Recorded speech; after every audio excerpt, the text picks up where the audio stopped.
Welcome back to Practice Intimacy. I'm Jami Lynn. I am a therapist and a pleasure enthusiast, and I am here to help you create the relationships and the sex life that you've always dreamed of.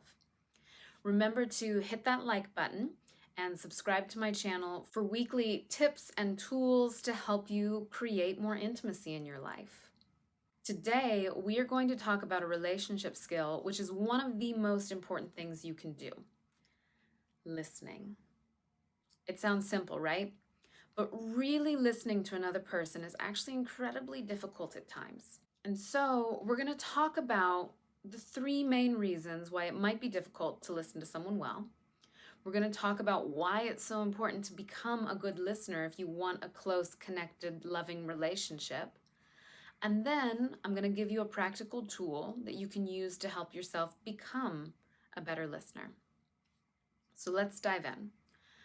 First, the three reasons why it can be really hard to listen to your partner sometimes.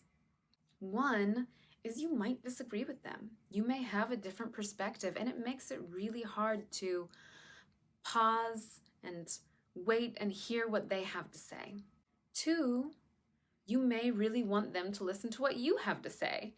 You have such a great point you want to make, and if they would just hear it, the fight would stop, y'all would dance into a sunset, and everything would be fine. This one is what Terry Real, the creator of relational life therapy, would call wanting to be right, which is a losing strategy. We actually don't know the right thing to say, our perspective is not always right, and wanting to get your point across is actually going to continue the disagreement.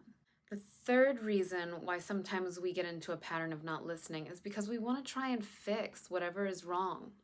Your partner seems upset and you want to be able to say the right thing to make them feel better. But sometimes there isn't anything to say. There are times whenever you cannot fix the situation with words, and instead what the person needs from you is simply your presence, your compassion, and a display that you care. And that is where listening comes in.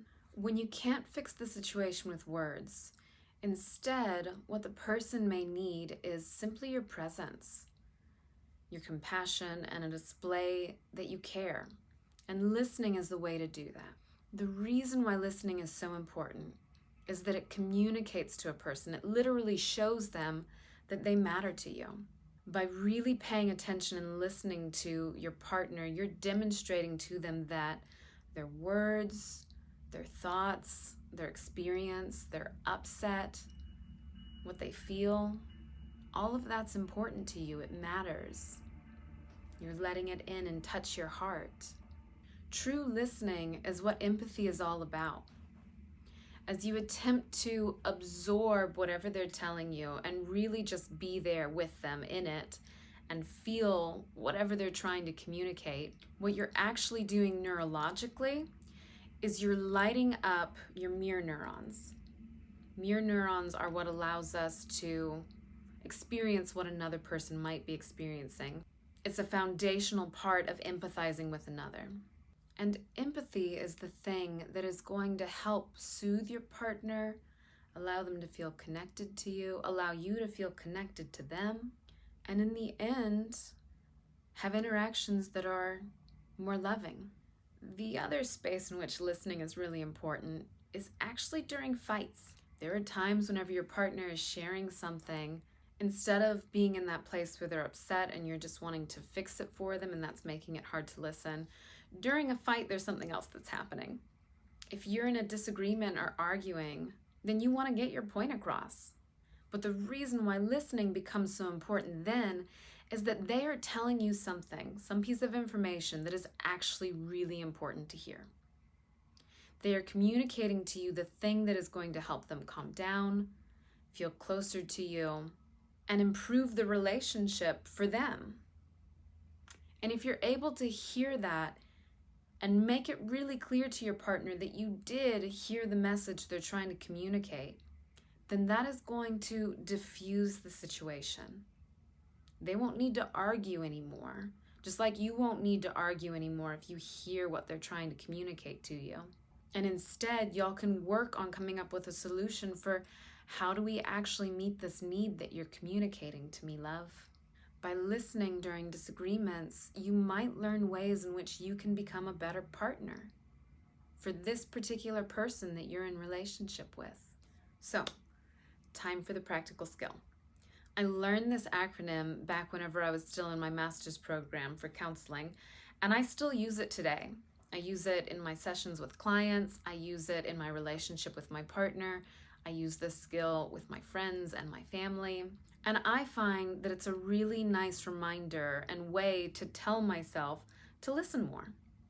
So here it is. Wait. Why am I talking? Sounds simple, right?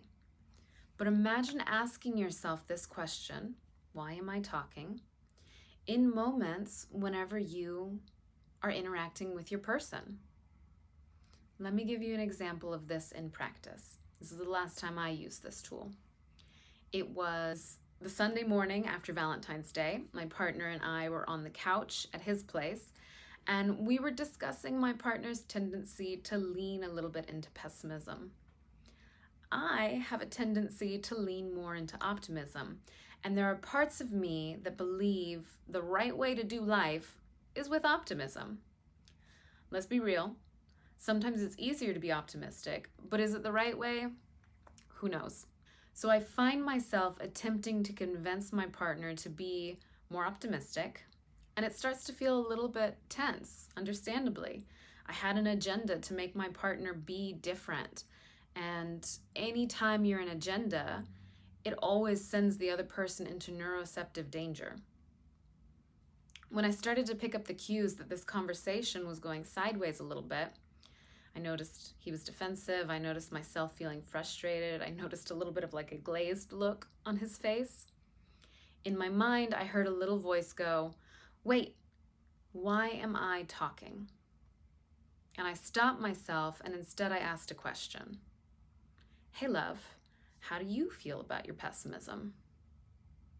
And the conversation that came out of my asking that question and then leaving space for my partner to just be and share left both of us feeling far more connected and loving towards one another. So my invitation for you is to try this technique. The next time you're in a conversation with your partner and you feel yourself getting frustrated or you're unsure what to say, or they look like they're starting to tune out, instead, take a moment and say in your mind, wait, why am I talking? And then intentionally move to a space where you allow the other person to speak more and you listen with openness and curiosity. Tune in next week.